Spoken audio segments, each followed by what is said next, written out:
Great. So welcome everyone to another one of our amazing, uplifting My Speaker Business community calls. And as you know, we're getting together with our speaker community every month to really give you and share with you practical hints and tips from our guest experts. As you know, every month we have an amazing expert with us, an amazing speaker and entrepreneur and thought leader. And we like you to pick up really practical hints and tips that you can apply right away that will help you to get your speaking business flourish even further. And also, this is the space for you to exchange and connect with other professional speakers, to learn from each other, support each other. If you have any kind of high priority projects right now, you can share them with us here. We are supporting you on that. And then also, I know for a lot of us, at least for us Europeans, it's probably lunch breaks. I mean, for Ellen, our amazing guest today, it's the morning. For some of our other members, we often have speakers from Asia as well with us. So again, for them, it's the afternoon or evening. And, again, this time we have an amazing guest with us. And who is she? Well, she's really a CPA, CFP, and Ellen, you can tell us in a minute what all these abbreviations mean, but you are an accredited, globally recognized speaker, right? By the Speaker Association. You're an abundance activist. I love that, right? We all want to bring more abundance into our life. And, you have made, you have made your life's work really educating, counseling, guiding people to grow our prosperity and to use it as a force for good in our life, in our work, in our business, and in the world to make a bigger impact, right? And I know you're the co-author of, New York Times bestseller, Picture Your Prosperity, Smart Money Moves to Turn Your Vision into Reality. What a promising title. I haven't read it yet, but it's definitely on my list now that we are connected in a greater way as well. And not only are you a renowned author, you're also, you're also consulting and you speak across the globe. You're a renowned speaker and you speak on creating success and abundance. And hey, a lot of our members dream about being a TEDx speaker. You have made that dream true already for yourself. You are a TEDx speaker, presenter, and your work has been quoted in such national publications as the New York Times, Money, Time.com, Forbes.com, and the Huffington Post. What an impressive list. And, as SIY certified teacher, through the Surge Inside Yourself Leadership Institute, you also teach the Mindfulness and Emotional Intelligence Leadership Program, which was developed at Google, right? And I think there's so much more to say about you, Ellen, but I love to just introduce you and welcome you right now. And our topic today is all about, how do you think your way into prosperity? And I know, especially at the moment in the current times, a lot of people are stretched financially, strained financially, and don't know how to get out of it, right? So it's really perfect timing to have you as a guest with us today. So welcome, Ellen. It's great to have you. Thank you. Thank you. Thank you. I'm so excited to be with you all. And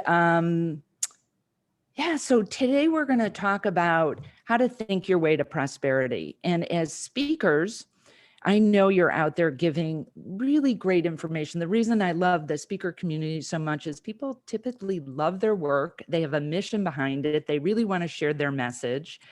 And we are also in business, and the money part of things is really important, how we think about it. And whether this is the money in your business or the money in your personal life, it really makes a big difference. So we're going to talk about ways to adjust your thinking a little bit, some strategies that hopefully will be really helpful for you. And I just wanted to start by raising the question to you. My book's called Picture Your Prosperity, and we titled this session today about how to think your way to prosperity. So I'm curious from you, and maybe you can just unmute yourselves and share some ideas about this. Like when I say the word prosperity, what does that mean to you? What does it evoke? What definition do you have for that? Well, for me personally, maybe I can jump in, and all of you, I'd love to hear what Danya and Moni Ray and Elizabeth and Deva Priya, great to have you here. What you think about it? But for me, prosperity means pretty much have more than enough of what we need. You know, have more than enough of what we need to really, you know, fulfill our mission, make a bigger impact, support others. Prosperity for me means that we have the freedom to be who we are and not to feel that we have to chase after something that, you know, in the end we don't need and want anyhow. So yeah, so it's my definition, but I love to hear from others as well. What do you think? Eva Priya, I can almost hear you thinking. Do you like to say what it is for you? Yes, I think you've, first of all, hello, Ellen, and I'm sorry I joined a little late. I was just trying to find the link, and there's some back-to-back meetings. And Monique, thank you so much for organizing this. Prosperity to me is actually, you summed it up beautifully, Monique. It's all of what you've spoken. But one word that really jumps out is independence and the freedom to, you know, the lack of restrictions, the ability to have elbow room to really create that impact that you want to.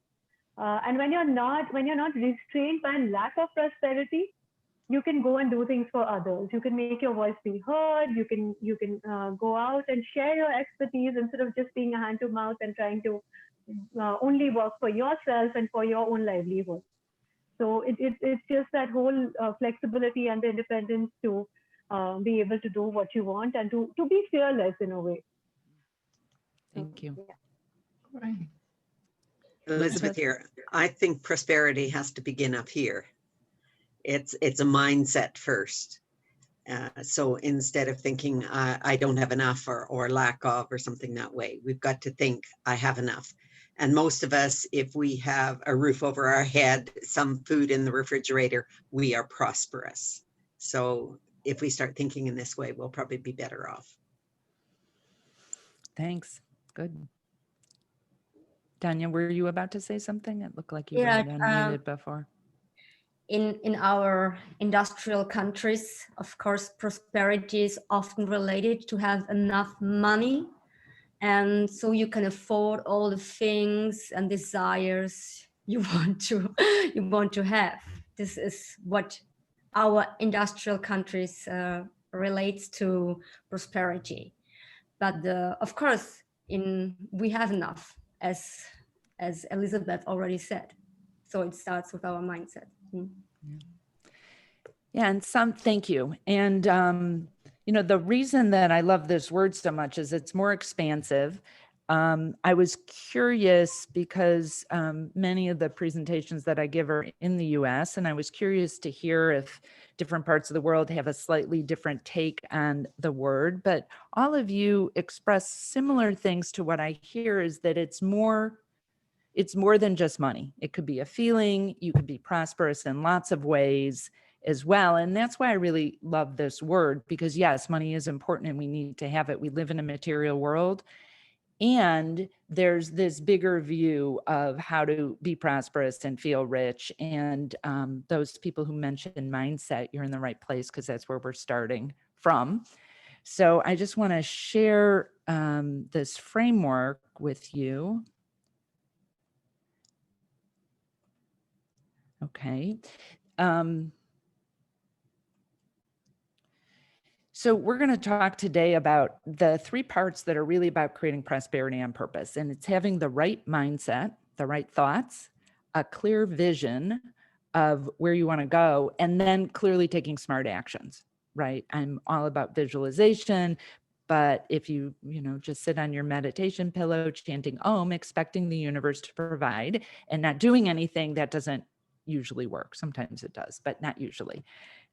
Without taking some kind of action. And, when I was thinking about this, so I mentioned to Monique before we started, we have a jigsaw puzzle sitting on our dining room table that we started in April or March, whenever everything kind of shut down, with this whole idea. Our whole family was going to work on this jigsaw puzzle. But, the analogy here is the right thoughts. Like, we had to have the idea we were going to do that, a clear vision, which is the picture on the cover of the jigsaw puzzle, and then smart actions, we actually have to do something about it. Clearly our vision wasn't strong enough because it's still 1/3 done and it hasn't been finished. But, you know, this happens a lot. I mean, think about when you do a talk, you have to have the right mindset. Like, I'm excited about this. I can do this.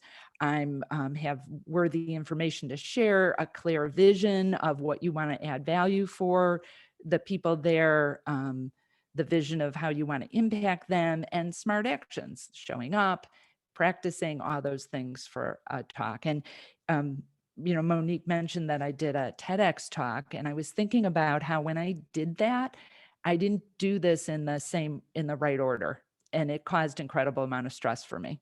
So I had hired a TEDx coach. I did the smart action. I hired a coach. She helped me write it, doing a TEDx talk. Have any of you guys done one? Not yet.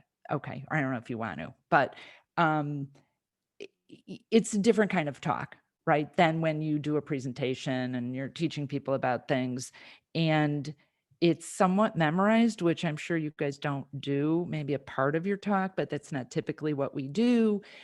I was really nervous. I wanted it to be great. There was 100 and some people sitting in the audience. It was being live streamed to thousands of people. I wanted an awesome video, right? So this was all that was going through my mind. So I did the smart actions. I had a clear vision, but my thoughts were like, you know, I wasn't really right there. And my husband said to me, I did it in the Cayman Islands. It was TEDx 7 Mile Beach. And so we flew down there. It was lovely at this lovely hotel. And I was a mess. And my husband said, like, I do a lot of speaking. He's like, are you always this nervous? Because he's not usually with me right before a talk. And I was just so focused on the wrong things, not having the right thoughts, not being of service to the audience. And I remember calling this guy I know who's a healer from the hotel room. And I'm like, I'm a mess, blah, blah, blah. And he just worked me through, like, what did I really want? I wanted to add value for these people. I had a message I think was really important. And once I shifted to the right thoughts, you know, then I could relax enough to do an okay job at it. I mean, I think it was whatever. I'm pleased with it. I'd like to do another one and even do a better job. But this order, I think, is important, to start with the right mindset when it comes to thinking about your business, to thinking about your money. Like, what are the right thoughts and why is it so important? Especially now. So, well, I kind of blew the thing with you guys seeing that picture there. Right thoughts and paying attention to the right things. So last year at this time, a little bit in September, I was in Slovenia. I was with a group from Chicago of entrepreneurs, and we spoke at this conference, and we got to go to this small town. And I did a talk it was actually a bunch of high school kids. And I was talking about mindfulness. So, and I was saying how important it is to be present and to be paying attention to things. And, you know, so much of the time we're on these, right? Not focusing on other things that are going around. And I was joking about how dangerous it is to be texting and talking and blah, blah, blah. Less than an hour later, we were at this airport. We had this lovely thing where we could go on this small plane and fly around the town, and it was so beautiful. Get off, and I realized I had to book a rental car for when we were in Croatia. And I had been on the site a million times because I booked it, changed it, and I'm on the site walking, and we're going to our next stop with the group, and I literally walked into a plane. I guys showed you this picture. Like, I've never done that before. I hit my nose here. Thank God it wasn't like the propellers weren't on or anything. It wasn't a dangerous accident. But like, we don't pay attention to the right things, or we're so involved in what we're working on, or so focused. I was like, with the TEDx example, I was so focused on like looking good on the video that I wasn't focused on the right things. We do this all the time with money. It can be really scary. And now I think people have tons of fear around money anyway. And that's really what drives me, is to ease people's suffering around money. But now we're in an even more challenging and uncertain time than we've been in really recent history. as speakers, it changed things, right? Like I was supposed to be in Croatia in May, and obviously that didn't happen. And all of a sudden I had to get like lights and cameras and all this kind of stuff to do stuff virtually. And when we think about when we're stressed about money and other things, we tend not to make good decisions. So why this is so crucial when it comes to your business and your money is if you're freaked out, the quality of your decisions and the way that you plan is really regrettable. Studies have shown that when people are in deep financial fear and crisis, their IQ actually drops. Like you cannot make a good decision when you're freaked out. And if you go up the ladder to feeling a little better with this, then maybe your results are acceptable. If you feel more calm, then maybe you're knowledgeable about things. But if you're really coming from a place of clarity and calmness, then you have exceptional results. I mean, think about like if you're creating a talk and you're calm versus freaking out about like, I'm so nervous, this is such a big deal, like what are the results are going to be so important. I know Monique shows you how to grow your business through speaking, and maybe you're thinking, oh my God, I got to close these people. Like that is not the attitude to have going in there. You're not going to be creative. You're not going to think of the right stories. You're going to get yourself, messed up. And same thing happens with your money. Like if you're in a situation now where things are just more difficult, I get that it's really stressful, and we're not going to talk. I want to be really clear. I don't want to step over if anyone's really in deep crisis right now, or your family members. I hope everybody's healthy in your families. But we're going to talk about like how at a higher level. So I don't want you to feel like I'm stepping over, not understanding what's happening in the world right now. But I do know for me that when I have tools and I can focus on what I can do about things, that helps me move ahead. So, but how we're thinking about things, what you think and what you say to yourself has a huge impact on what shows up in your life. So, the term abracadabra, like that magicians use? Shake your head. So I know that. Yeah. Okay. Do any of you actually know what that means? Like what the definition of abracadabra is? Okay. So it's got Hebrew and Aramaic roots. And what it actually means is I will create as spoken. I will create as spoken. So it's really magic, right? What we say to ourselves makes a big difference. And I'm not, I have mixed opinions about this idea of just affirmations, like I am a successful speaker. Like to some extent, I know it's incredibly important what we say. I also think you have to get behind it and believe it. So when I'm saying this, it's having the thoughts you can get behind. So if right now you're have desires to be more financially successful in your speaking, it might be things you say to yourself like, I am doing everything it takes to be a successful speaker, or something that you can get behind. And it's so incredibly important. I think about when about 2 years ago, I sold a financial advisory practice. So for 30 years, I was a financial advisor. I built my business through speaking. So, as Monique teaches you, like it's a great way to build a business. You get to speak to many. And that's really where I realized that I love presenting to many people. And that's part of the reason I sold my business, is because I wanted to impact more people and globally than I could do in my advisory practice. And I remember I was about 10 years into my business and I did okay. Like I was okay. I was an above average producer. That's what they call people in financial services, producers. But I realized that at the end of every year when I worked with my business coach, I never hit my goals. And I always felt disappointed. And I woke up one day and realized I had such a big thing I was saying over and over to myself. I never hit my business goals. I never hit my business goals. Like that's what I was telling myself. And guess what? I never hit my business goals. And once I realized that, like, it doesn't necessarily take years of therapy to move past a limiting belief.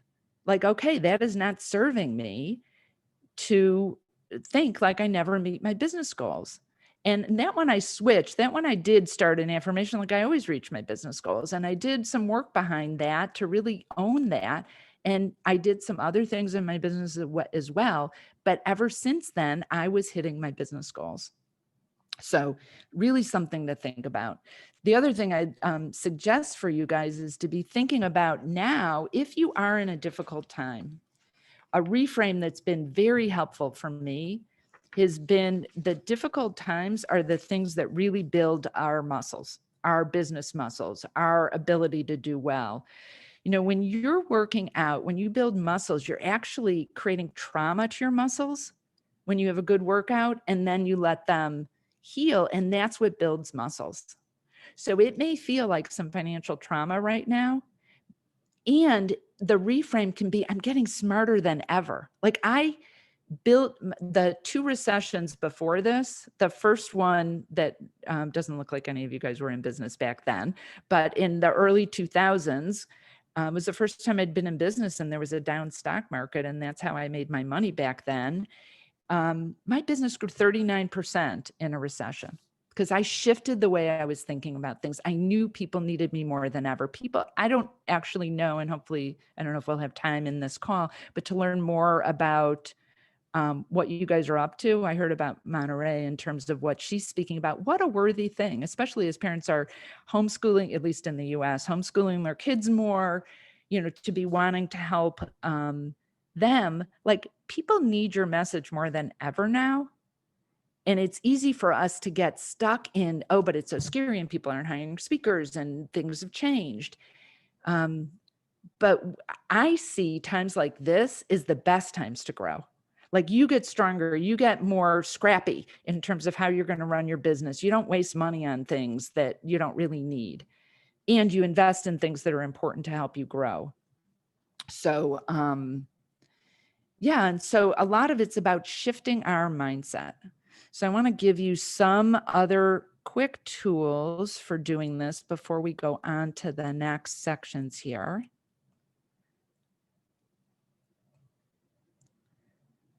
Okay. So a couple other things to be thinking about to make sure you have good mental hygiene. One is to find good news. I don't know what it's like where you are, but especially with the election in the US, like we're bombarded with awful news and acrimony, and it's awful. And I've watched a little bit more news than I typically, just because I feel like I need to be educated on some things, but I really try to be discerning how much I take in. And there's places to find good news. So there's a website called karunavirus.org. Karuna is Sanskrit for compassion, which I think is cool because it sounds like Corona. They have good news there. So nice news stories make you feel good. Clearing clutter. So if you have mess around you, I'm feeling very out of integrity right now because you guys can't see behind my screen, but I have a puzzle. I have workbooks. I have light bulbs. Like, it's clutter filled. So just so you know, we teach sometimes what we need to learn. But when you clear clutter around you, especially if you feel out of control, it opens up streams of energy. Like when I feel like, okay, there's nothing I can do right now, and I clean off my desk, all of a sudden new business comes in. I don't exactly know how that happens, but it does. Love this idea of saying cancel clear. So we have 50 to 70,000 thoughts a day, and most of them are not positive. It's just the way our minds work. We cling more to negative energy. When you catch yourself having a thought that is not a good one or something you don't want to have happen, I realized after being on a silent retreat last summer, I always thought I only had positive thoughts. I honestly thought that. And then when you're silent for 7 days and you look at your thoughts, it's not exactly true. I have a lot of disasterizing thoughts. They just don't last long. But a tool that I use, so if you catch yourself like, oh my God, no one's ever going to hire me, or I'm not going to hit my business goals, or whatever like thing you tell yourself that isn't helpful and probably not true at all, to just say to yourself, cancel that thought and clear it away and replace it with something you want instead. cancel, clear. It can really be that easy. Get support. If it's a personal financial situation, talk to a knowledgeable friend or an advisor, a financial advisor, an accountant, someone that can, a business advisor, a coach. If it's in your business, get support, join programs like Monique offers, and maybe you already have coaches in other parts of your life. I think it's really great, and creating peer support is really important as well. We're going to talk about gratitude and giving. I'm also a big proponent of meditation. I used to say this is kind of a throwaway thing, but I believe that my meditation practice was the best thing I ever did for my business. The best thing I ever did for my business. It keeps me calm and clear. Just so you guys know, it's 5 a.m. here. I am a morning person. I got up at 3:30 this morning so I could meditate before I got on the call with you guys. I actually got up at 3 because I couldn't sleep.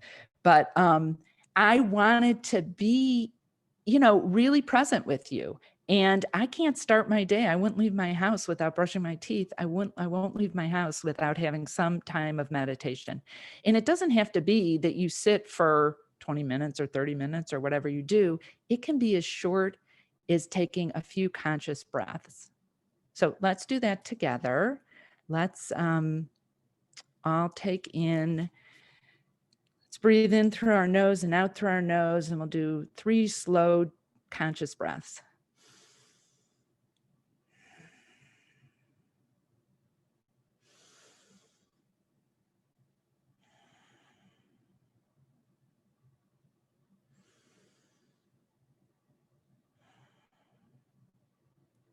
You may have noticed that it's even hard to pay attention for 3 breaths. Like, we have thoughts coming in all the time. That's okay. That's what we do. If you're new to meditation, you may be thinking like that you sit there with no thoughts. That's almost impossible. Maybe monks in a cave can do that, but we have lots of thoughts. It's to be able to bring your attention back to where you want it to be. So thank you for that. So we're going to move on to the vision part of things. This idea of creating, having a clear vision of where you want to go, because your success is directly related. Your success is directly related to how clear it is on what you want to achieve. Sometimes we're not so clear. And so there's been times as a financial planner, I'm always a good planner. I've always been like that. And it's been frustrating for me sometimes when I haven't had that vision. So I've even done things like setting a goal of, I'm getting clear on my vision, but to have some goal.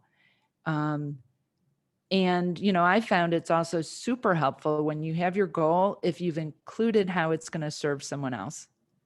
So maybe your goal is to get X amount of new clients, or a certain amount of revenue, or a certain amount of speaking gigs that you can promote your services at, or you get paid for. I would add into that goal how you're serving other people with that, because that's what really motivates us, is how we can be of impact to them. And so are any of you here familiar with the reticular activating system? Have you heard of it, the RAS? Okay. So the RAS is a part of your brain. It's about the size of your pinky, and it's at the base of your skull. And what it helps us do is filter information. So I'm sure you guys have experienced this. You've been at a party, it's loud. Maybe, I don't know where you guys are, if things have opened up. I can't remember last time I was at a party, but you're at a party, it's loud, there's clinking glasses and music, and all of a sudden someone calls your name. So if someone calls Danya, and that's your name, all of a sudden you wake up and you're like, oh, they're talking to me. So it catches your attention because we've been trained to know that our names are important to us. Are any of you guys moms? Raise your hand if you're a mom. Okay. Have you ever been out and a kid said mom and you turned around and it wasn't your child? Like, that happens. And so you can be proactive with your reticular activating system. Most of the time we're reactive, right? But you can be proactive. And I've used this tool my entire business career of visualizing exactly what I want to happen. And it helps create opportunities for us. So, and it helps pave the way. So I've been visualizing being on this call with you, adding value, providing great information, us having fun together, it being interactive. Usually when I speak, I visualize all the way through to a standing ovation at the end. I've got some realistic expectations today on our Zoom call. So we're all sitting, but that, being able to visualize from the start to the finish, just like athletes do. If I don't know if have any of you done this in athletic pursuits, like you're a golfer, a tennis player. Yeah. So Monique said, yeah, to that. You picture how you want it to go and it happens more easily. And there's all sorts of research around this. There's a book called Your Brain on Business. And what they found through fMRIs is the same part of your brain is stimulated when you think about doing something as when you're actually doing it. So if you think about raising your arm, and you're just thinking about it, the same part of your brain fires up than when you're actually raising your arm. Okay. So do you guys want to play with this a little bit? Should we do some visualization? Okay, great. So I'm going to show you some images here.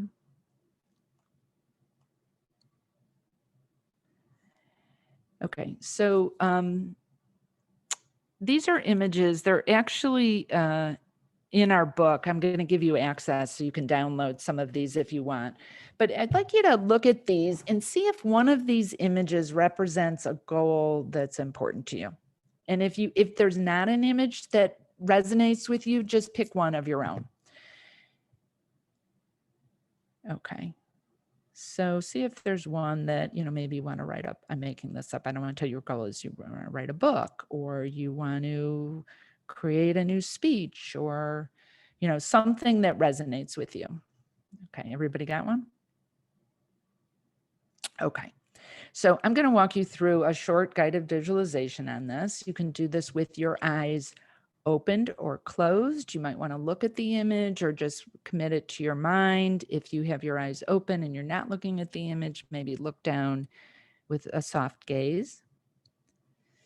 And let's start by just taking in 1 or 2 deep breaths to get us focused.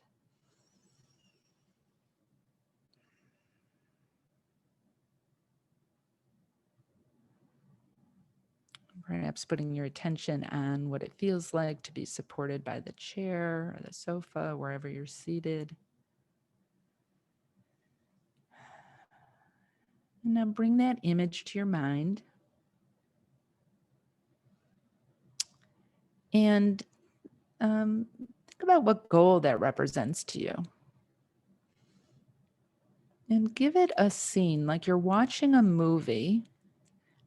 So if it doesn't have an environment around it, give it one. Give it a movie set. And it's like you're in the movie, but you're also watching it at the same time. So notice what's around you. What do you see?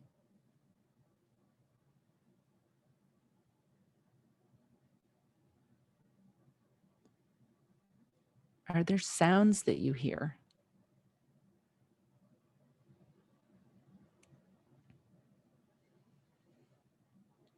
Are there other people there with you? If so, who's there?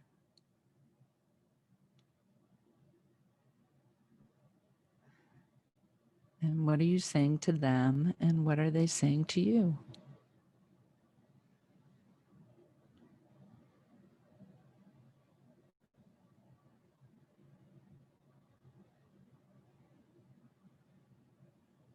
Notice if there's any smells or aromas in the air.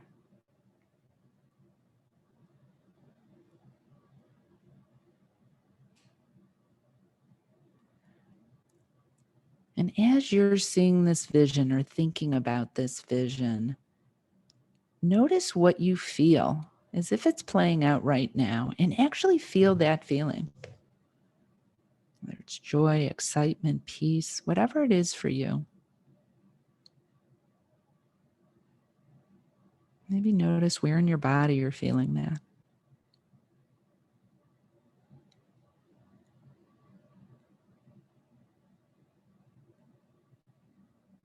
Add any other details to make your vision feel complete.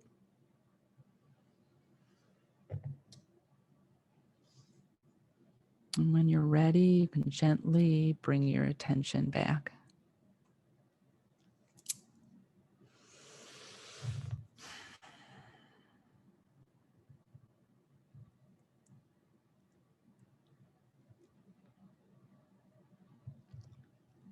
Yeah. So, in a few seconds, you're able to picture a goal that you have. I'm going to give you my email address in a little bit, but let me know when that happens for you. And I've done this similar kind of exercise for years, and I've had people have kind of amazing results. Businesses closed. I had a woman find the perfect wedding dress. I had someone find a job the next day. She'd been unemployed. It might not happen for you that immediately, but this is a really great tool. And like I said, before I speak, I always do this, and usually days ahead of time for this. And it paves the way. And it also, has me being able to include what I want the experience to be for other people. So it's not just I get a standing ovation and they love me. Like, that doesn't matter. I want them to get value and to really grow from it, or whatever it is that you're sharing with your audiences. Yeah. So what we talk about in the book, have any of you guys ever done vision boards before? Yeah. So if you're not familiar with it, a vision board is where you take usually a poster board, and you put images that represent goals that you have. In our book, we talk about creating a prosperity picture, which is similar, but has a frame around it for goals that you want sooner, later, require money, don't require money. It's like a visual financial plan. So I'm going to give you this link really quickly to download. You can download those images, the reason is you can get any images you want off the internet, but I think that sometimes it's helpful for people to have images to start with. So, because then they actually get it done. And then there's also the board. So if you guys go to myprosperitygift.com, you'll be able to download those if that's interesting to you. And then my email, so you have it, I have is ellen@ellenrogin.com. So you can tell me how awesome your goals are accomplishing for you. Okay, so now we're going to go into the smart action section. So part of this is doing a reality check, where it's like we live in a material world, right? I am all about visualization, but you have to take some action here. So on the money side of things, we're not going to go deep into this. There's some other things that I want to share on other actions that relate to your money that often people don't think about. But really important, if you're freaked out about money now, this is probably a good thing to do anyway, but review your spending. Like, sometimes whether it's business spending or your personal spending, I think sometimes we make things scarier because we don't have the data. So know what you're spending. I mean, my husband and I are talking a lot about how just since COVID started, the pandemic started, we're spending so much less money, and it's really awesome. Like, it's not a deprivation thing. We're realizing what's really important to us now, and what we could, not really spend money on, we really don't care about. Estimate your income. I know it's hard when you're self-employed, but to the best that you can, and estimate what's coming in. It can also be an aspirational goal. Look for sources of income. If you are in a situation now, we've been in this for a while, you've probably figured some of this out, but you can look at whether you use savings or investments. There might be government programs available where you are. If things are really challenging, think about friends and family. And we don't want to have to borrow money, but sometimes we need help from people. And I've never, ever, ever before this happened, put on using credit cards as an option. But if you're really in a deep situation and you got to make it through a certain period of time, sometimes you have to do what you have to do. But the more optimistic thing is to discover new sources of income. I'm launching a course for part of my market, our financial advisors. And without this happening, the pandemic, I never would have come up with this idea and been able to launch this, but I'm launching a course in November for financial advisors. It's about how to be an extraordinary advisor. I have a lot to share with the industry I've come out of. So this is what I love about this time, how creative we can be, especially sometimes when our backs are up against the wall. So I encourage you to do that. Now, a thing that people don't think about, and I love talking about, is really using generosity as a way to build your business. So how many of you believe that giving can make you rich? Yeah. So it sounds like a nice platitude, like, oh, giving can make you rich. There's actually studies that have shown that more generous people make higher incomes. And certain countries that are more generous, the United States has a big charitable component. There's lots of people that give to charities here.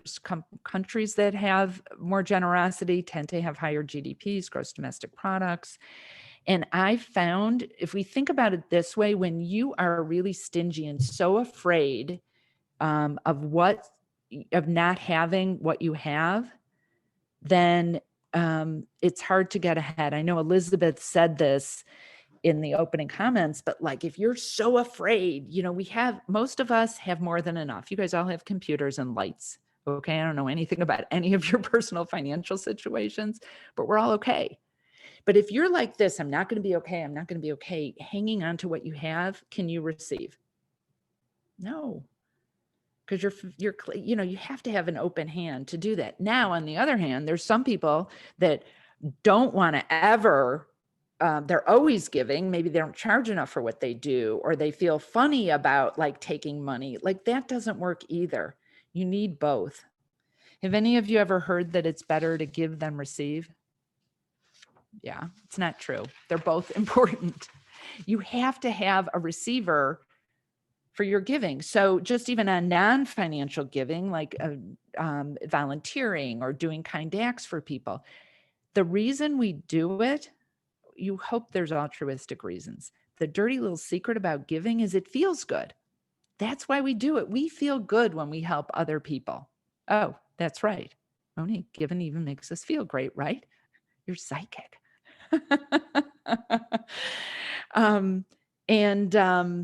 Yeah, so it makes us feel good. So think about it this way. If you're not willing to accept help from someone else, you're hurting their ability to feel good, right? I'm trying to be better at this, but this whole like, no, I got it. I remember being on airplanes and trying to lift my suitcase up and someone would want to help me. I'm like, no, I got this. I'm like, no, I'm an idiot. Let them put it up there for me and let them feel good about doing a kind act from somebody. But so it's really important. And I think as women, we tend to be better givers than receivers. And I'm telling you, it's so important, especially as business people, because you got to flex that muscle to be good at receiving the compensation that's really due for you for asking for what you're worth. Really important. So, yeah. And then I also want to talk about gratitude. So I suspect you guys know that there's a lot of research around how being grateful boosts your mood, lowers stress. It tends not to be talked about in the financial context, but when we were talking about before about how when you're really freaked out, you can't make good decisions, one of the easiest and best remedies for that I know is to be really grateful. Wow, I'm grateful. We have so many light. We just replaced our light bulb. So we have lots of light. So I could do this with you and feel like there's good light. I'm not sitting in the dark. I'm grateful, that there's a roof over your head. There's food in your refrigerator. Yeah, it's so incredibly important. And they've actually found that grateful people make more money. And think about it. If you were a manager of people and you're a jerk, who wants to work for you? No, doesn't work. So why don't we quickly go around and have everyone share quickly, but specifically something you're grateful for. When I say specifically, you could say, I'm grateful for my health. Or you could say, I'm really grateful. So I'll start with this. I'm really grateful. I have a sister-in-law who has uterine cancer and she's been through chemotherapy and radiation, and she is actually doing great right now. Like I'm so grateful for Gail's health. So they found that the more specific you are, the bigger the benefit it is. So not long, right? Because I want to get through all of you, but very specific. So who would like to start? Okay, Danya. I am grateful that I live in the most livable town in the world, and this is Vienna. Oh, beautiful. It's a beautiful city. Thank you. Yeah. I'm handing over to Georgia. Okay. Oh, you're doing it like that. Sorry. I'm grateful because I'm expecting my second baby. And this time we've decided with my doctor to go through the natural process because the first time I had the cesarean, and I'm so happy. I can't wait for it. It felt good. So, Deva Priya.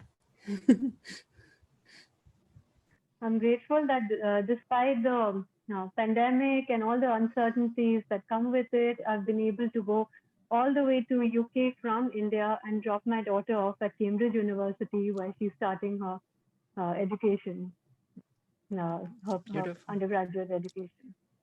Thank you. Oh, do you want to pick someone to hand over to Elizabeth? Thank you. I'm grateful that during this pandemic time, more things have opened up to me, and it's things that I wouldn't have time to work with before. I'm very grateful for these things. It's fun. Want to pass it off to someone, Elizabeth? Oh, over to Monterey. Thank you. I'm grateful for my family, even though they're very far away, but I feel like even this situation is keeping us together and united, and I'm very grateful that everybody's healthy and we're still connected even if we are far. So I'll pass it to Faya.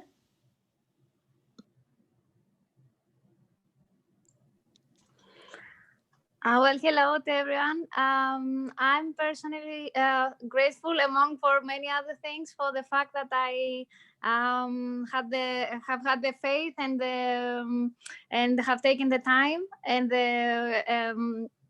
the strength to try to heal myself and a problem that I had, not only through the standard, let's say, Western medicine, medication, and so on, but really holistically, with energy, healing, meditation, better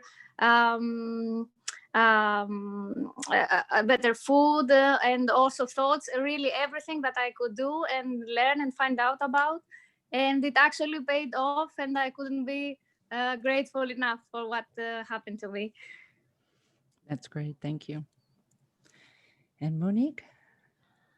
I'm just in the moment, and I'm very grateful that we are here together. And I'm grateful for you, Ellen, to share with us what I think each and everyone needs to hear right now and become aware of again. And I'm grateful to each and everyone that's with us today for being here with us and really being open and playing with us and making a bigger difference in the world, because I know all of you are. This is why we're here together, sharing our voice in a greater way, growing our business, income, impact.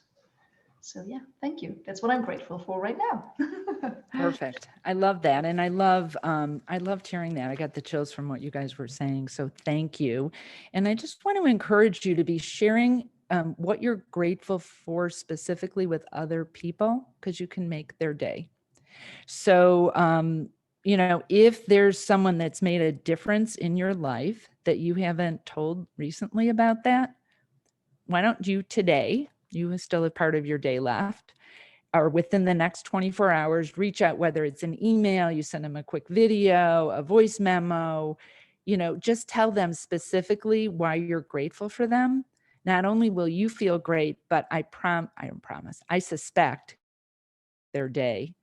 And, this is something to think about in business, is how can you be more grateful and appreciative, and not doing it to get, not give to get. But I was looking at Monique's LinkedIn. She has lots of testimonials, which is awesome. And I don't know if you've asked for them, which is totally cool to be asking your friends for testimonials, or people have given them unsolicited. But that's also a way you can thank people. Is like, how can you, sharing their posts and commenting on it. There's all sorts of ways you can give someone generosity. But think about your community here. Are there people here that authentically, you don't want to make something up, but you've heard speak and you want to give a testimonial for, or and how can you do that in a way that would really serve them? and you'll feel great. So will you guys, I don't know if you guys say this where you live, but pinky swear, is that a thing? So if you pinky swear, which means you're promising in the next 24 hours to be giving some kind of gratitude or acknowledgement to someone else. So you guys willing to do that? You'll pinky swear with me? Okay, I'm seeing pinky swears. Great. Okay. So Monique said it's been a mix. She's asked for some and given some without asking. And that's great. Like I've been going through a bit of a thing, just as a little tip on my LinkedIn, where I'll say to certain people that I know I've done a good job for, I've spoken for, they've had some relationship with me. I've just said something as simple as, hey, I'm building my LinkedIn profile. If you have some time, would you mind writing me a recommendation? And you give them the link. People want to help. And there are people that might not have thought about it other ways. And then if they don't do it, oh, well, it's no big deal. So that's the LinkedIn tip for the day. And I just want to end, my part of our time together today by reading you a quote by the Dalai Lama. And it says, it's under the greatest adversity, there exists the greatest potential for doing good, both for oneself and others. So I just want to leave you with that thought. I am deeply grateful for this time together. I'm grateful this was at 5 a.m. my time and not 10 p.m. because I'm a morning person, so this works. Yay. And thank you all. Great. Oh my God, Ellen, that was such a power session. And I think, some things were really, entirely new, and some things were like, oh my God, yes, we know so many things, and then knowing and being conscious about it and doing it, especially in the current times, is so important, right? So we still have a couple of minutes, and we have a little bit of the tradition to also open the space to see if any one of you is having a question for Ellen. Keep in mind, Ellen and I are friends, we can always reach out to each other and talk, but you have her here, right now. So what's going on in your mind and heart, and where would you like to have her views or her suggestions or her perspective on things? Just opening the space for all of you. Ellen, we still can take a couple of questions, right? For sure. Yeah, great.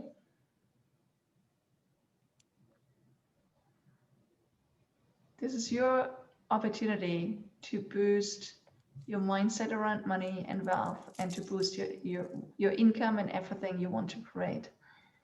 Elizabeth, I know you wanted to.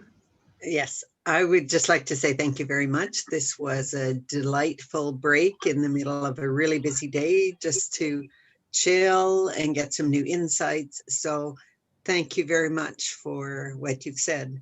And I really apologize. I have to run. Thanks for being here, Elizabeth. Thanks. Okay, I step in again as well. So thank you, Ellen, for this wonderful session. Actually, I'm doing a lot what you've told me, like being grateful, doing meditation every day.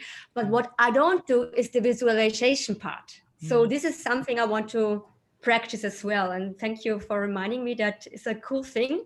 I know Monique is doing it as well with many of us, and it's an amazing thing. I want to do this. I want to step into this visualization part as well. Thank you for this wonderful. You're welcome. And I will say that, first of all, it doesn't have to take long, right? It can be seconds before a meeting. Like, this is how I want it to go. This is the connection that I want to have. And if any of you have trouble visualizing, because for some people it can be tricky, you can just think about it. What would, if it just use, just think like, okay, what would be the thing I would most want to have come out of it? And one of the things that when I first started visualizing, I don't think I did, but later on I realized, is that to get into that feeling is really helpful too. What does it feel like? Like, I always, whenever I lead that, I always picture myself on a stage in Australia, because I really want to go there and I want someone to pay to, I think I want to live there and I haven't never visited. So I want someone to pay me a lot of money to go speak there. So I picture me on a stage and what I feel like. And of course they're giving me a standing ovation and my husband's sitting in the audience, and, so I go through that. And just to mention one point about why one of the reasons it works is it creates that pathway. Like I know whenever I hear an Australian accent, I like make a beeline, like, oh, I think I want to live there. Where would I want to live? What it's like? I want to speak there, so I'm creating those opportunities. I'm not just picturing it, which helps. But for business opportunities, it also allows you to be more aware when there's an opportunity that comes, or to be able to hear that thought, like, oh, I should really call so-and-so. They used to live in Australia, or whatever your goal is. Yeah. Thanks, Tanya. I love it. Anyone else? Devapriya, would you like to talk about what's happening in your life?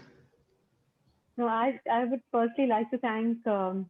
Ellen, thanks a lot. It's been really, really nice to listen to what you have to share. And it's very motivating that you're up at 5 o'clock in the morning, 3 o'clock in the morning, and you're with us at 5. And that really talks. And you look radiant, and you don't look like you've just got out of bed at all.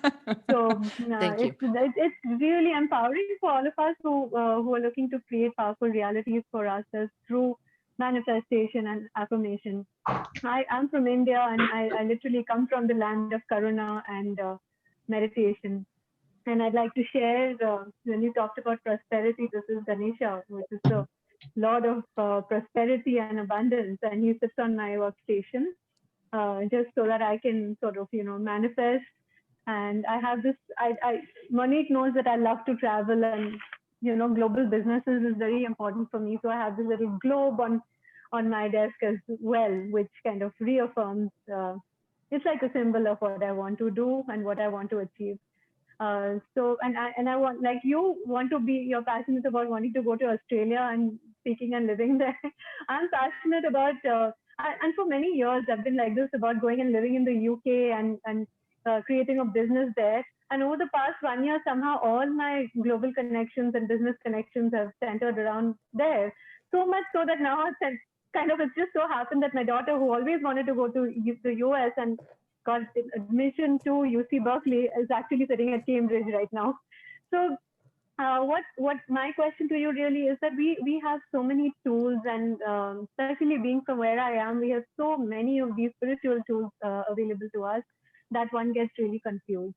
Could you share 3 top tips that we could incorporate into our daily lives, and without really going, having to dedicate a lot of time to it, that would help grow our money mindset and have it positively impact our financial abundance? Yeah. Well, okay. So 3 quick tips. One would be to be really as well as you can do, to be aware of what you're feeling and saying when it comes to financial discussions. And then just breathe into that. You don't have to push it away, but like, oh, wow, I'm really stressed about this. To notice where you're at, because I think sometimes our beliefs become they become our reality, but they feel like truth. Like, it's scary out there. Well, yeah, and there's incredible opportunities. So to notice what you're feeling and thinking about money, generosity, I know it's different where all of you live, but I take a portion of my income and put it away to be given away. It feels good when I give money to other people, and volunteering and all that, but I think it loosens our grip. Like, you realize how well off you are, even if things are tough. There's someone else who it's tougher for. And then I would say to be a good saver. I'm going to get a little practical. That when I was a financial advisor, my clients that did really well and had financial security, it wasn't that they had this big windfall. They didn't sell a company for $100 million. They were really good savers. And for most of us mere mortals, that's how it's going to be, that you spend less than you earn. It's you spend less than you earn. And as a business owner, sometimes that's tricky. And it's not every minute that you can do that, because sometimes we're investing back in our businesses, but to siphon some money off and put it aside gives you the flexibility to be able to make other decisions down the road. Okay. So Thank thinking you. of your Yeah. thoughts, being generous, and being a good saver. Very helpful and practical. Thank you. Yeah. Thank you. Great. Okay, good. So I think that rounds it up, right? So getting thank yous in our chat message here. So from Danya and Munire and others, and it's really great. Ellen, thank you so much for being here with us today. I know we are speakers, and again, especially for speakers, right? I mean, we are sharing our message, we are sharing our voice and what we think, and you know, our habits and our actions and our results and how we live our life is so visible to many others. So I think each of us as speakers, in the first place, we need to embrace our mindset. We need to embrace how we deal with money, our wealth, you know, approach to wealth building, because then when we live it, we can share it with the people around us and with our audiences. So it's such an important topic. Thank you, thank you, thank you for being with us today. Loved having you. I know that everyone loved having you. And I know a lot of others wanted to be with us and are going to be watching this afterwards. So really happy to have you. Thank you. Do you want to round it off with just one final inspiring message? That I wish each and every one of you a life of lavish abundance. Love it. Let's live abundance. Let's create abundance for ourselves and others in greater ways, especially as being speakers and experts and thought leaders in our fields. Great. Thank you so much for being with us. And all of you, thank you, all of you, for being with us and hanging on and asking your questions and playing with us and sharing with us what you're grateful for. Well, we are definitely grateful for having Ellen today with us and having each and every one of you with us. So take to heart what we discussed today. Remind yourself, take little steps. Every single step, every single moment when we are becoming aware is shifting something for us to embrace abundance and wealth in a greater way. So thank you, Ellen. Thank you all. Have a fabulous time, and we will be in touch in our community, and we will be in touch next month again on one of our next community calls. Thank you all.